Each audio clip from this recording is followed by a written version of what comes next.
Ола, всем привет! Вас ждет очередной влог из Аргентины. В этот раз он начинается с очередного фестиваля, который проходит на ипподроме, где можно найти много различных вкусностей.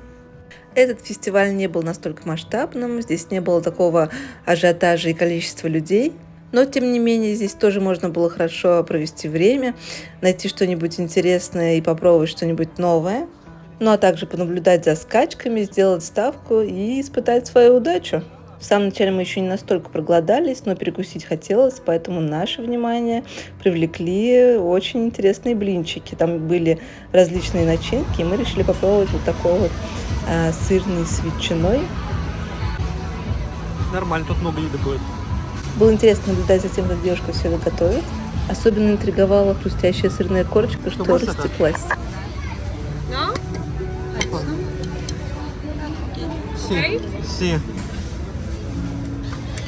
Прикольно, что в блинчик можно добавить специи и чесночное масло. Чесночное масло получается. Как она тесно отдерет вот этот вот угловой, который подгорел. Просто он такой жидкий, как вода. Нет, он сейчас застынет. Да? Как раз тот самый интригующий момент того, как блинчик отстает от поверхности. Не знаю, как вам, а для меня вот это зрелище выглядит мега аппетитно. Ну и, в принципе, такой вот блинчик с зажаристым сырным краем я вижу впервые. На мой взгляд, очень оригинально.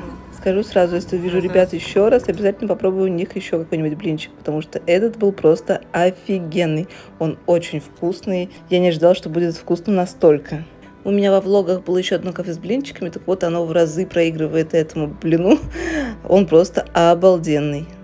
Еще мы добрались до ребрышек, мясо очень мягко отходит от кости, тоже очень вкусно, нереально рекомендуем. И в конце нам хотелось сладкого, мы взяли трудельник, там можно было выбрать начинку, мы взяли со сгущенкой, и это тоже бомбически. Я получила нереальное удовольствие. У меня по плану сдача анализов для 3-го триместра, такая стандартная процедура, вот поэтому пришлось встать пораньше.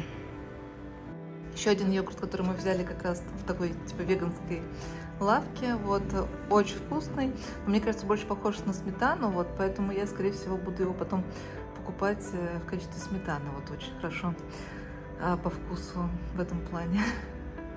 Вот, а так тоже, как бы, без сахара, ну, здесь вот написано натуральный, хороший состав, вот, достаточно, ну, как бы, такой в плане молочки вкусный. Анализы, как вы знаете, остаются натощак, поэтому после всех этих процедур мы решили зайти вот в такое вот милое кафе и позавтракать, выпить кофе, съесть что-нибудь вкусное. В моем случае это были, конечно же, медиалунасы. Медиалунасы в этот раз с хамон кесо, с сыром и ветчиной. Вот здесь они очень распространены. Вот, и я их тоже очень люблю. Ну, как вам лосось? Лучше, конечно. В этом кафе очень приятный кофе, мы его уже который раз берем. Обычно, правда, берем его на вынос, вот, но в этот раз решили зарядиться немножко атмосферой. Головка внизу? Головка внизу. Она уже все слова знает. Она измеряет головку. Колумна. Спина. Попа. Это на нее выходящий. Сердце. Ручка на личике, видите?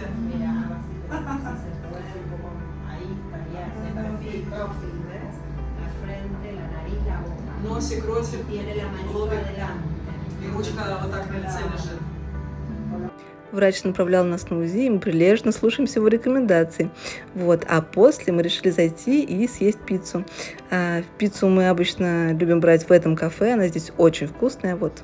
И после этого взяли еще вот здесь вот кофе, здесь кофе тоже неплохой. Если находимся рядом, то за кофе вот именно сюда.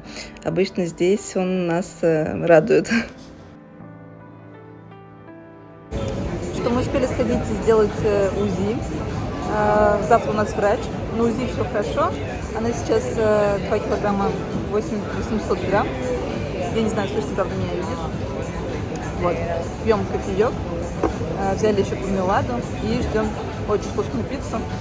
Наверное, любимая наша пока что здесь. Вот, сегодня у нас она будет вроде как с буратой. Посмотрим. Еще одно красивое место в Буэнос-Айресе. Смотрите, какая красота. Очень зелено, еще такое голубое небо. По-моему, все смотрится просто невероятно. Вообще, в хорошую погоду так и хочется гулять и гулять. Ну а мы решили заглянуть в нашу любимую Памперс, ну и пополнить наши запасы салфеток, потому что салфетки всегда пригодятся. Ну и может я присмотрю еще что-нибудь интересное. В этой памперсной достаточно большой ассортимент различных игрушек, сортеров.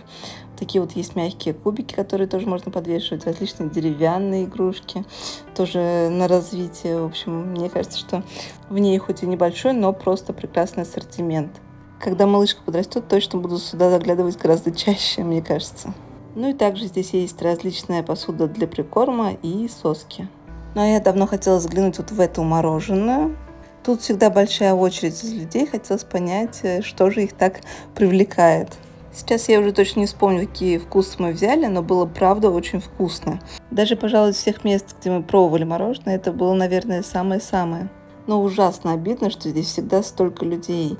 Ну и сотрудников вроде бы много, но, к сожалению, не все из них обслуживают именно людей.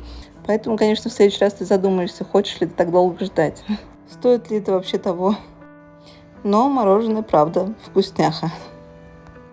В один из дней мы соскучились по вьетнамской кухне, решили устроить себе такой вот день, сходить съесть фоба.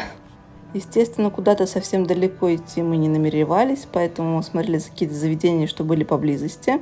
И вот у этого Сайгона был вполне себе неплохой рейтинг. И, кстати говоря, атмосфера в самом кафе очень приятная. Она располагает, вот такие вот интересные светящиеся лампы. Создают тоже какое-то свое настроение. Прикольно, что есть открытая кухня, где ты можешь наблюдать за тем, как повара готовят.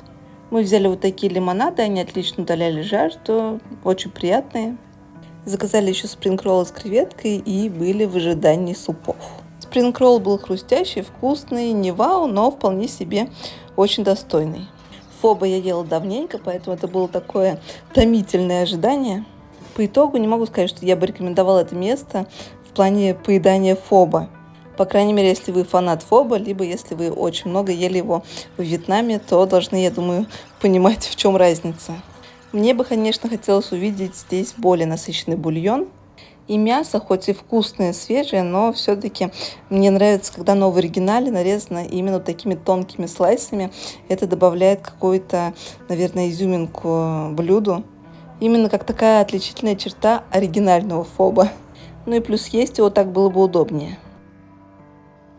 Еще одно заведение с мороженым, которое могла бы рекомендовать. Здесь его накладывают от души. Тоже есть различные вкусы. Не знаю, как какие-либо другие. Вот я брала именно фисташку. Вот мне фисташка лично зашла. Ну ура!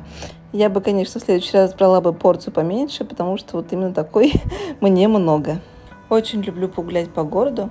Кстати, если вы тоже любитель погулять по городу и у вас есть какое-то такое заветное, любимое место в Буэнос-Айресе, которое вы могли бы посоветовать, то буду рада вашим ответам в комментариях, вашим рекомендациям. Может быть, я что-то упустила и что-то есть еще такое очень интересное, что стоит обязательно посмотреть.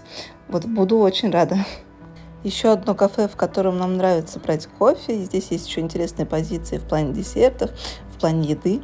Вот в этот раз мы решили попробовать чизкейк, яблочное печенье, и я взяла попробовать медиалунос. Я так поняла, что здесь есть безглютеновая выпечка. Как тебе чизкейк? Чизкейк мягкий. Это все же нужно сказать. Разве? А описать вкус? Он похож на мягкий хлеб, короче, когда ты так делаешь. Типа, знаешь, как будто хлеб, который испекли, такая мягкая мякоть, и ты такой, типа, раз, она сразу рвется. Вот. Ну, типа, не похоже на плотность, не чизкейковая, вот так это нужно сказать. А ягодки? Варенье нормальное, ну, варенье, честно взять. Вот, вкусно. Ну, он, типа, просто тает во рту. Вот эта вот мякоть, она, типа, растворяется, как знаешь, как будто кислотой рот кислотный, и она такая, типа, пых. Но прикольно, забавно. Я все.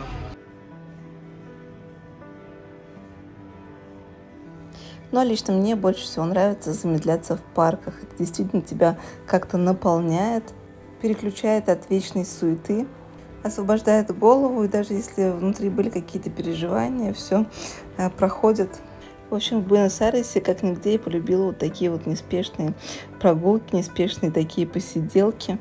Это как мой личный улучшатор настроения. Надеюсь, что и у вас настроение отличное. Увидимся в следующем влоге и всем пока-пока.